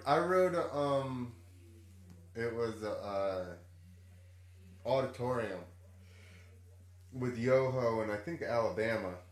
So it wasn't even like there was like a stage on one side, and then normally I guess they had chairs on the floor, and then there was retractables on the other side. Maybe the retractables just come right out. So it was a monster truck show. They ran one monster truck at a time trials. This is how small the floor was. They couldn't fit two out there. We went out back of the arena and turned around in the road, and we had a 2x4 in front of the curb, and we'd wheelie the curb, and then we'd go through a doorway, and then there was 2 steps, and then there was another 2 steps, and then there was another doorway, and then the thing turned left. So we jumped down into the hallway. It was like a 12-foot wide like hallway. We jumped through the doors into the hallway, turning left, and then we just barely come out of the hallway, hit the ramp, land, and go out of the garage door on the other side of the arena. The good old days. The good old days. This is why people are like, why don't you just jump 73 feet? And I'm like, listen, we wouldn't have jumped in half the buildings we went to if I only jumped 73 feet. Dude, I in Colombia, I kicked the lights doing a KOD, and it brought me down hard, you know. How'd you crash? Oh yeah, as soon as I kicked it, it just spun me into like a backflip. Luckily, I was off the bike, and I landed. I don't remember what I broke back then. I broke something though. Did you make it to the downside or anything, or? Yeah. I made it to the downside, and I ended up, getting hurt. I remember I got hurt. I just don't remember what I broke, but I was out. I was unconscious and stuff. But I kicked the line. As soon as I kicked it, I thought, that's it. I'm done. It was so quick. Boom. Yeah. Yeah, little tiny arenas, civic centers, lawnmower races. Yeah, we did a show in Greensboro or Greenville, one of them. South Carolina? Yeah, or Greensboro, North Carolina. It's one or the other. But anyway, ramp to ramp, they had outlaw cars, those little mini outlaw cars. Yeah. And so they had the floor banked on the outside. So we had to jump in the middle of the bankment. So we could only get the ramps to like 48 feet. Because you had to roll over the dirt, come down the embankment, hit the ramp, land, and then go back up over the next embankment. So that was the shortest I had ever flipped ramp to ramp, was 48 feet. And I was basically just like at idle. First gear. No, I went second. Because that's how I had been jumping it the whole time. So I was just like, and just had to rip her around. Did you flip super kickers? No, well, like a couple times into the pit, but that was it. They suck. Did you ever ride my pit in Florida? No. Remember that thing? No. You ever remember that thing? It was pretty homemade. Then most of them are. Yeah, but I'm saying, no, they got these airbags that say, they got all this. All right, well now, yeah. Yeah. Just go to the mattress factory over in Orlando and ask for scraps and peel them up. And I rode Travis's scrap foam pit yeah, where's that? at his house. I don't know. Travis Which one? Willis. I don't know that he still has it. I don't know. Dude, I tried to get in that thing a couple times. He's like, yeah, we'll make it happen. And then I just never was in Florida long enough.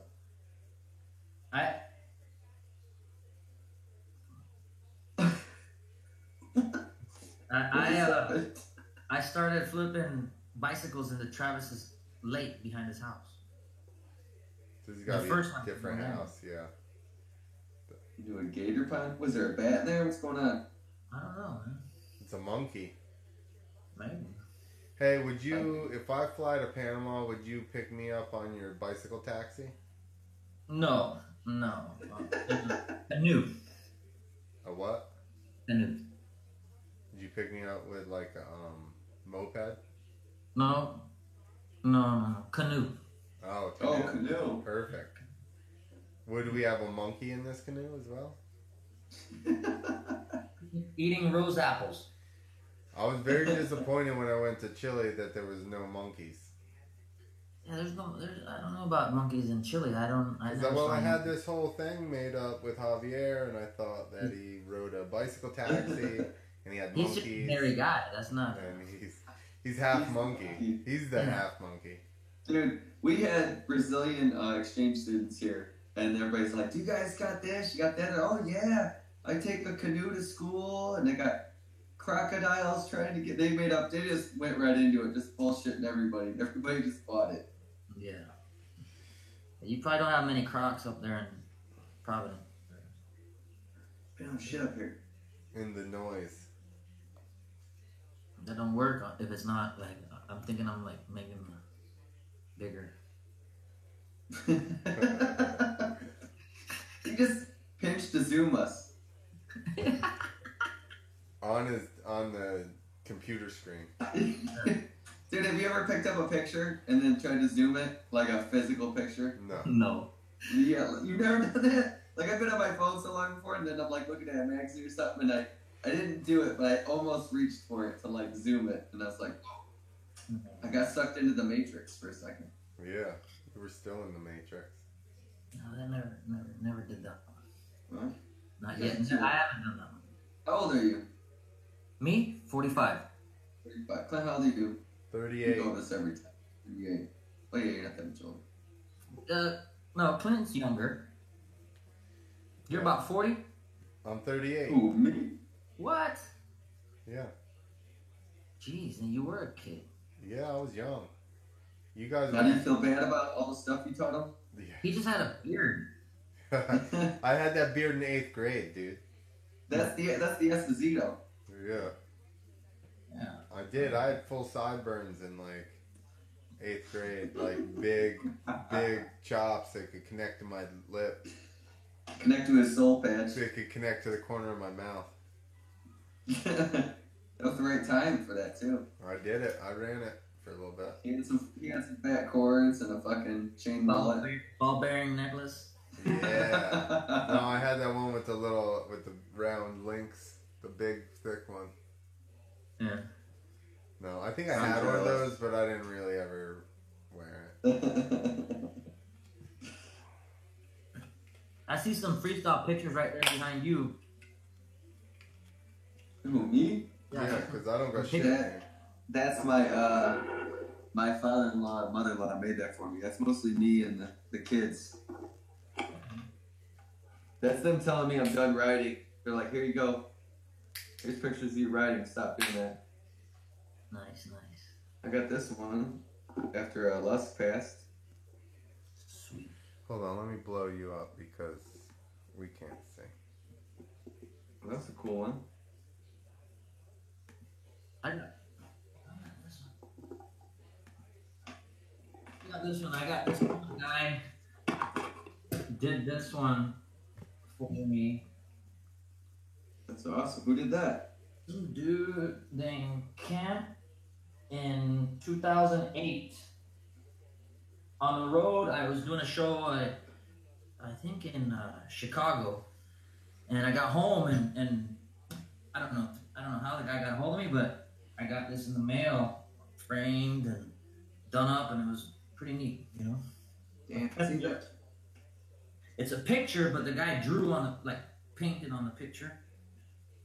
So That's why Javier says whenever he's doing a show, he goes big because you never know who you're impacted. If you impact somebody so much that they find you and send you a picture, that's pretty huge. Yeah, I was proud of it. Especially back then, when they had to actually, they couldn't just look you up on social media. Yeah, no. This guy gave me that, and then I've always had it. Take it everywhere I go. That's pretty cool. And you have kids? Got Dos Niños. You, Clint? No, No? I got a dog. Girl? He's not claiming them, but there's these kids calling all the time to the podcast. They're like, Poppy! Remember Guyana, Papi? I've never been there before. You just said, nope. Never been there. I know. This is this may be the most beer I've drank. These are good. I haven't even finished my one. You got me all pumped up because I was like, bring a beer. And he's like, two or 12. And I'm like, exactly. And then he sips on one. Oh man, I haven't had a chance to get another one. We did keep you talking. But it's good. Good time. I've been a long time since I've talked with the kids up there and seeing what's going on in freestyle world. Have you you did Kenny Yoho? Yeah. You done Red? No. Yeah. I don't think he likes me anymore. I'm trying to get Thorn. Thorn's Yeah. a good one. Thorn comes down here every year usually for the winter. To Panama? He hangs out and have a good time with Jason. Try to set up a show or two. The last couple of years I haven't really done many shows, but I'll pull out the bike. I still go hit the ramp every now and again. I have a ramp set up with a landing, but I haven't, like this year I haven't gone out and hit it, but I'm hoping to not really try to improve on any tricks, but just go out and have fun. A lot of whips and same stuff. I could probably still do my same run. You still do chicken wing? I can do that. I can do that. Yeah. What are you riding now? Right now, I have a YZ250. But looking Keeping it core, bro. Looking forward to maybe riding a KTM 250. Not sure right now. We're working on that. Tell them that you were on this podcast, and at least like 100 people listen to this shit. So. Yeah. Our biggest following on Instagram is South America. It's got to be Colombia, Chile. Yeah. No, I think you guys got a lot of Brazil, right? Probably. Not America. Spoiled kids. They got too much dirt bikes. Yeah. So no freestyle whatsoever, Clint. Now you don't even have your truck anymore. No, truck's gone. I don't even have any ramps. Nothing. No. For a while, you had you were selling some parts for Yamaha. Remember, I wanted to get some forks. Yeah, I had a full set of suspension at one point. Yeah, but then when I called you, it was too late. You got rid of it. But I'm sorry, Rudy. That's when you had to travel with your forks everywhere. And Yeah. and your stuff and so. Yup, I had a full extra set at one point to just swap in and out and just having a box. So when I went places. You riding two-stroke still or no? No, I have a 06 YZ250 that's pretty mint, and then I have a 2013 CRF 450 that's my main like track bike. A what? Track bike. A 2013 CRF 450. Those things are fast. Yeah. You flipped that one, didn't you? Like No, that was a 09 CRF 450 I had that I flipped. The last year I did freestyle, I rode a 450. Yeah. And the first time I ever flipped it to dirt was I had flipped a 450 into a pit literally 2 times. And then and that was in October, and then January, the end of January, the beginning of February, I flipped to dirt at a show. Yeah, I remember that. I remember just watching that, and I texted Clint like, "Was that you?" Yeah. Like, I thought you were flipping the 450. No big deal. Listen, son, I gotta pay bills. Brian thought I was gonna die that weekend. Who? Brian. The guy, the course guy. He like runs the whole show from the floor pretty much. So we go outside and smoke for autograph session, and we walk back in the autograph session, and Brian goes, "Hey, can you give me your emergency contact information?" And I was like, "What?" I've known the guy for like 12 years. I've ridden for him at least 12 years, and I'm like, "Huh?" And he goes, "Yeah, your emergency contact information." I go, "Really? Right now?" And he goes, "Yeah, like I think somebody says, we all know each other." And he goes, "Yeah, but I don't know who we should call and stuff." So then for the next hour, as I sign autographs, I'm just like, am I about to just fuck myself up? Is this a sign? That was after, like, your show before that was basically a wreck, right? No. What do you mean, the last show? No. I rode straight on the 4-stroke for a while before I decided to flip it. Oh. Did you get hurt a lot? Huh? Clint, did you get hurt a lot? Yeah, like especially towards the end there, I had a couple rough ones. I crashed with Nick. Actually, I broke my femur and destroyed my rotator cuff, ripped my rear deltoid off my shoulder. Don't remember like 24 to 48 hours. Peed blood for almost a month. Got Lyme disease like a year after that, and then the following year I broke my tib fib, and then I broke my tib in another place, tore my meniscus, then got an infection, then I had to get a skin graft. So that was pretty much ended my. That's where I'm at now. I'm like, fuck. I'm just gonna relax. What do you mean you don't want to get $1,500 to go flip? Come on. Dude, yeah, exactly. Yeah, exactly. Exactly. Now my leg doesn't work so good. I paid out of pocket after insurance like 25 grand, and my leg still sucks. Yeah, but you got off cheap on that. Yeah, my Obamacare is fucking killing it. I don't know what that is. Awful. Is that your monkey? What is that? What the hell is that? That's the monkeys. No, Not what I expected. the matted monkey. No, that's my empty bottle. No, I'm just sitting there. I'm gonna be right back. All right. Make a commercial. Commercial break. Just let the crickets go to be appropriate. I know. What the fuck with those crickets? Borgata Casino says it will take sports bets on the first day state regulations allow.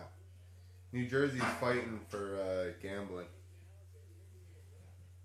New Jersey's fighting for gambling. Yeah. Dude, Illinois let every bar and gas station that sells booze can have gambling machines. Wait, only ones that sell booze? Yeah, you have to have a liquor license to get a gambling license. And they call it video. It's video gaming. Yeah, but what? Are we like trying to make addicts or what? Are Yeah, we trying that's how they make money on us. Are we trying to get people hooked on gambling? Dude, so all these little like plazas, they have like a barbershop and stuff. They have like a wine or a coffee place, and it sells. It's gambling. It's just all gambling. Nice. Are you trimming your nails? Clint? Not me. Oh, We hear you. oh, he opened a beer. My toenail. No. No, it's I don't know, what time is it over there? 10:50. Okay, here it's 9:50, that's right. 9:50. We're I'm in the Panama time zone. Yep. Or Panama's in the Panama's- flyover time. Panama's east of me. You're closer to Clint east-wise than I am. Well, Not distance-wise. Yeah, but how many hours are you from the time zone border? I'm on it. You're on the next one. If I go to Indiana, I'm on your time zone, Clint. Really? Depends what time of year it is, but yeah. 'Cause that's where,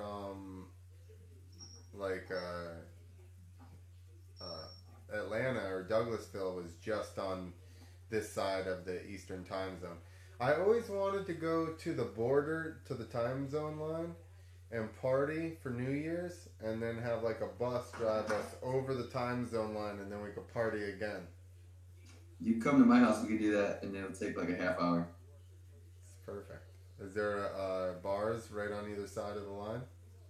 There's bars. I wouldn't say they're worth partying at, but Listen, if we've already come from a if we already came from a New Year's Eve party, the party doesn't need to be that good. It's just another. well, if we have a party bus, I don't even know why we're going to bars. Let's just drive the bus around. Let's just drive over the line and just be like count down again. Just make an announcement over the PA. We're now 10, 9, 8. yeah, I would probably fall asleep in both time zones before the party like I always do.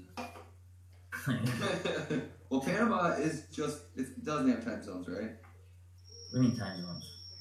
I mean, it's just one time all over. Yeah, it's Panama, probably right? not big. Oh yeah. We don't have like daylight savings and all that. See, like, the whole thing's a scam. That's Just make it the same American time. construction. Well, plus Panama's like goes north and south, right? So it's not it's not wide. Yeah, but it actually kind of goes east and west. If you look at it, when it gets down there, it makes like a little S, like a chicane. Yeah, But it does go north and south, kind of like. it's just not like wide. Yeah, it's not very wide at all. You can drive across it in 2 hours. That's why we should come do that race where we go from the Atlantic to the. That takes about.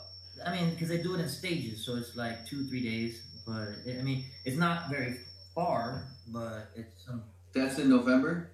Yeah, I think so. I'll find out. It's some tricky terrain. That's all. I mean, we should work on getting sponsors and go and doing this, Clint. Definitely. Ocean to ocean. We always come up with the best plans when we're drinking. Ocean to ocean. Get you guys to come on down and check it out. And was that a moto vacations thing that you were doing, or were you doing that for a minute? Yeah, I was trying to, but then I got hurt, and that kind of I aborted all that. You were taking. What was you doing? Taking people. Well, that's what I had planned on. I hadn't had anybody buy anything, but yeah, I was trying to get a RV trailer, and I had some bikes, and I was just going to provide the bikes, and then basically people would buy the whole package, and I would pick them up from the airport, drive them around the tracks and stuff, provide bikes, and then event was also included in the package. So you would get ride all week, and then we would go to like a national or a supercross at the end of the week. Sweet. And what, it didn't work out? Like I said, I sold my house, I moved to Texas, like I had some money set aside, and then I got hurt, and then I couldn't walk for 6 months, so I certainly didn't ride, and then, I didn't ride again after that, so I've been just, regular jobs that don't pay what riding did, so. Right on. And so you came up with the Motocons. Yeah, and that I just lost a bunch of money on too, so. So I spent 18 grand on that fucking thing. While on I'm the hurt, Motocons? On the Motocons, while I'm hurt, and then I spent all the money on paying my bills and stuff, so all the money I made on my house got spent. But the Motocons sounds like a good one for it. It does, but you can't. People are really upset that you have to press on it and then paste it. That's a really big deal to people. But the biggest deal is that they can't post on social media, which so here's the deal. The regular emojis that come in your phone, when you send an emoji, it just sends some symbols or like a hashtag, period, semicolon, whatever. And everybody's phone knows that's a whatever gun or water pistol. So you don't actually send them anything. Their phone knows what it is. So that's why when you send somebody something that they don't have in their phone, they get that alien head. Because it's like the other phone goes, we don't know what the fuck this is. So the only thing you can post on social media apps with is those type of emojis. So as soon as you make an external emoji, none of that stuff is going to pick it up, and you can't send images in the text. So people don't get that, and they're like, oh, it's a picture, it's just a little picture. And I'm like, yeah, I'm not going to explain this to you. You can't focus on that, just sell it. Focus on what it... But you're selling it, right? Yeah, it's still for sale. You got an iPhone, Rudy? I got an iPhone, but I don't have a credit card. Sorry. It'll charge you right to your phone bill. Yeah. No, I got prepaid. So prepay an extra $1.99, or no, 99 cents. It's probably $1.07 by the time tax. And are those the emoji cons, or what are they called? Yeah, Emotocons. Nice. And what kinds do you have? Come up, put up a sample, man. I'm looking. There you go. I got Evel Knievel. I got. Rudy's running a burner phone, so he can't get emoticons. But I borrowed a Moto Pimp's Nokia. Now he can't film. Moto Pimp Nokia. Yeah. Moto Kia. Where is it at? But you're rushing me, man. You're rushing me. There you go. Here's Javier. Possibly could be. Yeah, that's him. How do I make that bigger? Okay, I got it. I'm in a Motocon. Nice. I might be right on here. So if you send somebody that emoticon, what does that mean? That's just Javier doing a flip. You see the little pinned hand? The hand that looks like it's pinned on the throttle. Rapping. That's a good one. And then It's like- Larry Loop out. That's Uncle Ronnie Mac, or No, wink, wink. Roddy Mac's a ripoff anyways of other people. It'll be alright. Who was the original redneck motocrosser character? Most of them. No, Rudy. but like what? The dude like to ride like that? Who had the original redneck motocross character? A lot of people have Goon Road, but the first character. Like what do you mean, redneck or cowboy or what? No, Ron Camino. Oh, I don't know what it is. Yeah, that's Renner's, yeah, exactly. Renner started Ron Camino way back in the day when he first got that orange El Camino, and he started doing it. And then a couple of years later, all of a sudden there was Ronnie Mac and Jimmy McGarth and everybody else. But I would Is that the say, same El Camino he has now? yeah. He's badass. But I would say that Hey, one time, Renner, we did a show at a fair, and Renner was hiding in the. We had it all planned out. It was at Cocoa State Fair, and Renner was. We're like, Renner, you gotta go up in the stands and you know, overalls and act drunk and shit. And he didn't even drink. And he's like, all right, you gotta go act drunk and you know, start calling us out and stuff. You know, and well, Travis is on the mic. And so Renner goes up in the stands, more say bleachers with like you know, and he starts y'all suck, and he starts screaming at us or whatever. And it was all part of the show. So then he jumps out of the crowd and goes and tackles Travis Willis and takes the bike. And he's gonna take off and jump, right? Well, we didn't tell the troopers that. We didn't tell the cops that he was doing this, and. They almost tased him. They took him down. It was guns drawn and everything. Oh, shit. That would have been Just awesome. telling the cops that we were doing this little skit. That was a good one. We always had we had skits. I mean, that was it was fun. It was fun. The shows were fun because we always, you never knew what to expect. You know, when you pull up to like a fair and they're like, all right, we hired you to come out here and jump. And you bring 4 guys and they're like, all right, here's your time slot. You got 2 hours to fill. yeah. What? With 4 dudes, you got to kill 2 hours of time. You know, we had the wheelie contest, the stoppie contest, the bike raffles. Remember the bicycle raffles? You buy a bicycle at Walmart and then raffle it off at the shows. I don't know if you all ever even did that stuff. No, we didn't. You know, sell calendars, merch. You had your merch table.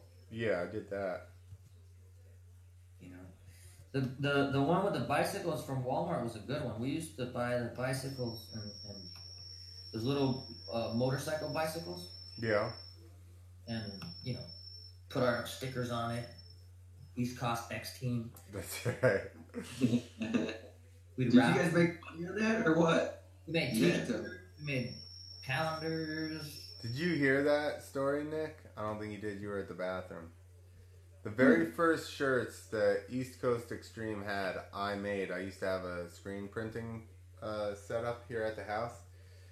So I make these shirts and I drive all the way down to Florida and we're in the locker room at this show and I'm like, hey, check out these shirts. So I pull the shirts out and I put one on or something and somebody goes, East Coast X Team? And I go, what? And they go, East Coast X Team. I said, what are you talking about? And they go, that's what it says on the shirt. And I was like, what? And I looked down and sure enough, I spelled 2 out of 3 words wrong. I printed these fucking East things. Coast X Team, and then you told that story. East Coast X Team. I was afraid that's what was coming next. Yeah. Yeah. I But did you printed, sell maybe. You did. them? I hope so. Had to get rid of them. Well, a lot of them got thrown to the crowd as like pump up material, you know. Like the guys would literally bring, like some of the guys would buy those little toy motorcycles, like the one you got back in that corner there, Clint, Yeah. and put them in their backpacks and then stop and throw them out to the people, and we actually sold those little bikes too. I think that was big Tupperware full of merch. Remember Dennis? At the shows. Bo? Remember Bo? Yeah, oh yeah. Yeah, the merch guy. Yeah. Dennis. Yeah. And Gunsy helped him. Oh, yep. Yeah. It's funny that you remember you know exactly who I'm talking about. Those were the days. And they didn't have guns. No. There was no firearms. That's not where the name came from. No. Did you do Bubba the other day? Or no? Yeah, we had Bubba. Yeah? Yep. How's he doing? He seems to be doing pretty good. He says he can't ride anymore, I guess, because of his heart or something.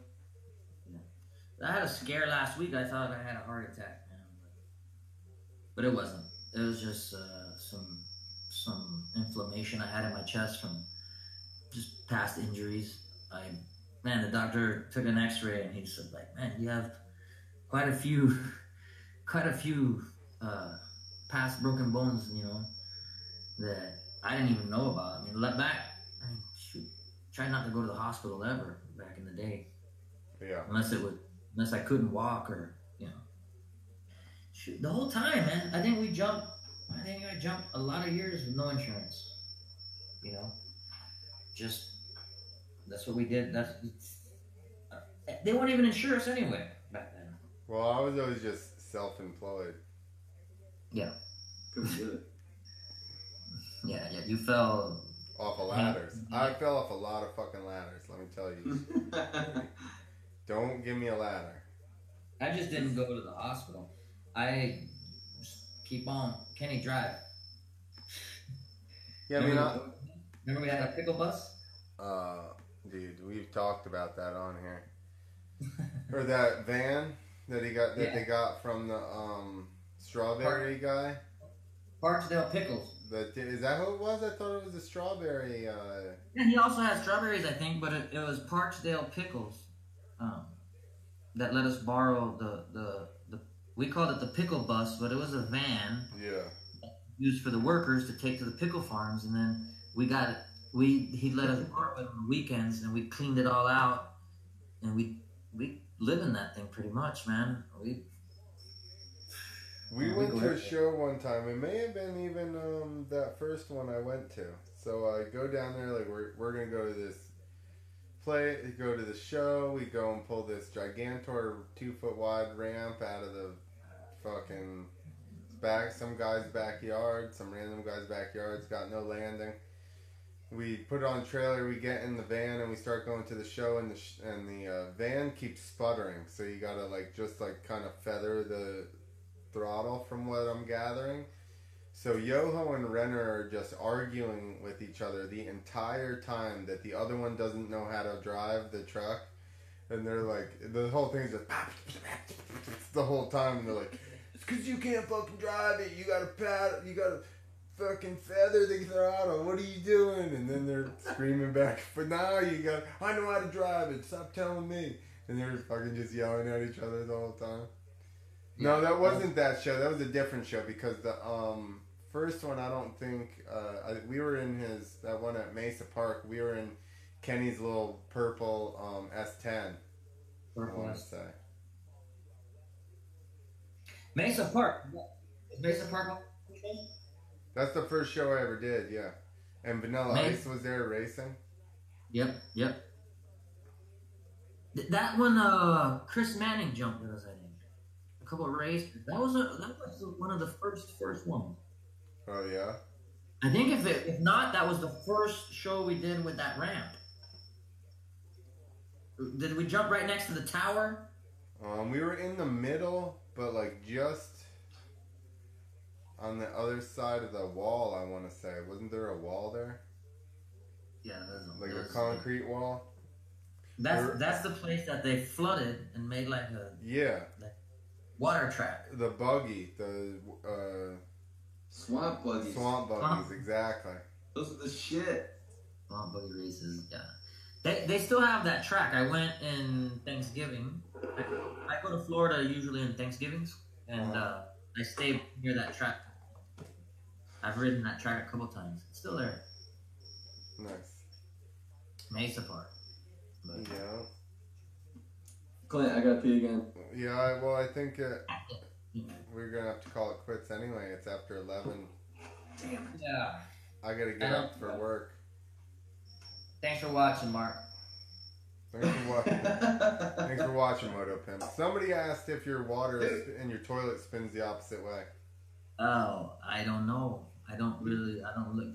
I don't. Yeah, bloody. Actually, we don't have toilets, dude. Remember? Oh, he's got. When you He's going in shit, his canoe and he pees in there. when you shit in your outhouse into the hole in the ground, which way do your turds spin on the way down? No, I think it's the same. They say that happens down south, but On the not other here. side of the equator, it does happen. He's on our side. I've never studied. Are that. you still on the top side? Yeah. Yep. Oh, well then there you go. So, but I'll have to ask. I'm gonna ask. Well, no, if you're above the equator, then it's gonna go clockwise. Let's get Levi Sherwood on and we'll ask him. But Earth is flat. Yeah, but there's still got to be an opposite. They're just on the brown side with no grass or anything. They're on the underside. Australia. Oh, the bottom of the earth. I get it. Yeah, Australia and those guys are just, and Africa's on the bottom of the earth. So like So the top Ruby's of like it's in the middle of the circle. the top of it's flat and green, and the bottom of it's all like brown, Under with the just like dome. roots sticking out and stuff. I ain't going there. He's not following our conspiracy theories. Well, I didn't even know that was a thing. No, I didn't. I found Nobody out knew today. that was a thing since like 1600. But I'm saying I didn't know it was a thing now that people were saying that again because I was showing my son where the countries and stuff on the globe, Yeah. and a friend of mine posted a comment about the Earth being flat. And I was like, I saw that because I liked that picture. yeah, and I was like, why would they say that? But then Your kid knew, didn't they said, oh, that's a thing now. They say he? there's people that say that, like the Anunnakis and stuff like that, and lizard people and whatnot. Yeah. But I didn't know it was a thing. I didn't know. Well, so if the lizard, so then, how thick is this flat Earth that the lizard people still live inside the Earth? Well, have you seen a lizard? They're like flat. Yeah. That makes sense then, huh? You didn't think They're of that? just all flattened out right below our Yes. feet. We gotta update our graphic, Clint, of the flat Earth. Yeah. So you have one? We could come up with one. I found a graphic and I made a meme. We were talking to my friend from Australia, so we just put an arrow to the bottom. It was like I said, the top was green and the bottom was just brown, and there was like roots sticking out of it. And I just put an arrow that said Australia on it, pointed to the bottom. You had anybody from Australia on the show? Yeah, that's what I was saying. My friend Joe. So that's why Joe. we made that. He was on a couple times. Joe Stevens. Okay. Joe Stevens. Wait, that might have been British. I don't know. That was, but he's actually from England originally. Oh, so actually I meant that. Yeah. But he's a accent chameleon. He was in the U.S. for like 3 weeks and had like a full, American accent. So Full Florida I remember talking about that. or Jersey? Georgia. You don't have Jersey anymore. You don't. I never I'm not by the city, so I don't have I never had a real bad one anyway. I did a show one time in Jersey by the docks, Yeah. somewhere around there, and it was for like a small Hebrew school, and there might have been little kids. And Paul Highway, I don't know if you ever heard of that. The Walendas, the Flying Walendas. Yeah. Oh yeah. Yeah. Did that with Travis. That was probably the show with the least people I've ever done in my life. I told you I was on the circus for 4 years, so I know the Walendas. You know the Walendas. And they're married to the Circus. well, they're Patch? married to the You know circus. Patch? Remember Patch? Uh-uh. He's a dude that said he I don't know what he did in the circus, but he said he beat McGrath. One time McGrath said McGrath came and let me borrow his practice bike. After 2 laps, McGrath then took that bike away from me because I was making him look bad. So people were like, "Why are you letting this asshole ride your bike? Look at him." I don't know if that happened or not. I don't think. I want to learn to tell a story with that much confidence. No, but it was a long time ago, and that was, sure, McGrath showed up to the fair with his bikes and stuff. He used to. That was the thing. It was his factory bike. He was riding his practice bike, and he was like, "Hey, you want to try this factory one out?" And your buddy was like, "Shit, yeah." He was in a Honda box van. The karting was my favorite show. Clint liked them too because they would show him his dick and fucking steal his towel in the shower. Dude, we showed to this one circus. This was not like this. It was probably the first. We only did like 2 weeks with these guys, but so we show up and this one dude like helping set up all the props and stuff starts coming out and he's like, "Oh, fucking Kawasaki this, Kawasaki blah blah blah," and I'm like, "Well, I don't ride a Kawasaki, sorry." And he goes, "Oh, check out this other guy that we had here." So he pulls up his phone and he starts showing me like the guys that had jumped the last week, and it was blurry as fuck, and like it was just like he was about to land or something, you know what I mean? There's not like any tricks or anything. And he's scrolling through, boom, his dick. And I'm just like, I just look at it and I look at him and I'm just like, all right. And he just starts going on like then he was mad at me and started saying shit to me. And I'm like, I didn't fucking do anything. I was just looking at your pictures. Like, I don't know. Why are you mad at me now? So then I went into a separate locker room. There was nobody in this locker room. So I take my stuff in and I put it in there. And I got all my shit set up. And I show up the next morning. And there's just shit everywhere. And I can't find my towel. And as I sit in there, like, before the show, I'm, like, waiting. That other guy comes in and all his stuff is sitting there. And I'm like, the fucking dick creeper decided he wants to share this locker room with me. Dude, that guy came up to me and Dino, our buddy, the next show, and he busts out that flip phone, and Clinton had told me that story, and he's like, "Man, I got pictures, same thing, of the guys before," and I go, "Dino, that's the guy I was talking about." I walked away. Dino's like, "He had his dick in there, he did it." Don't know that. He got kicked off by the end of our weekend at the circus because he was passing out drunk in the locker room, and we were pushing our ramps out. We're like, "Where was he at?" I kicked up the guy who ran that circus, like not Ric Flair. Who's the guy? Oh, I can't think of his name. The little guy at the end of the Jackass movies who was like throwing the little flare things out. It's kind of flamboyant. I want to say Wee Man, but I don't think he looked like that guy. Damn, I can't think of his name. Podcast has to be over. I'm drawing a blank. Oh, that's it. You can't think of something, so we just got to end this whole Shut it down. It's over. Right on. Well, I appreciate it. Appreciate you guys giving me a call, and good to hear some old stories and shit.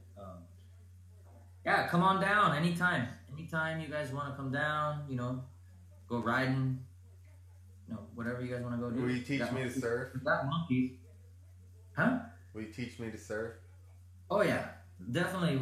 We'll probably do more surfing than we would riding, but... All right. Sounds good.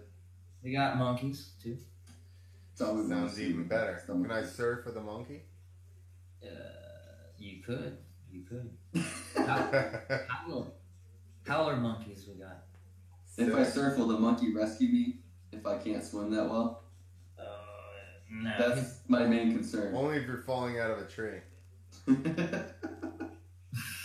Yo, so just imagine this, everybody, especially the kids. I'm out on the ocean in He's like, Panama. imagine everybody. Hey, Mark, check this out. And I gotta hey, Mark, listen to this day, all right? I'm out on the beach in Panama. We just smoked a little bit. We feel good.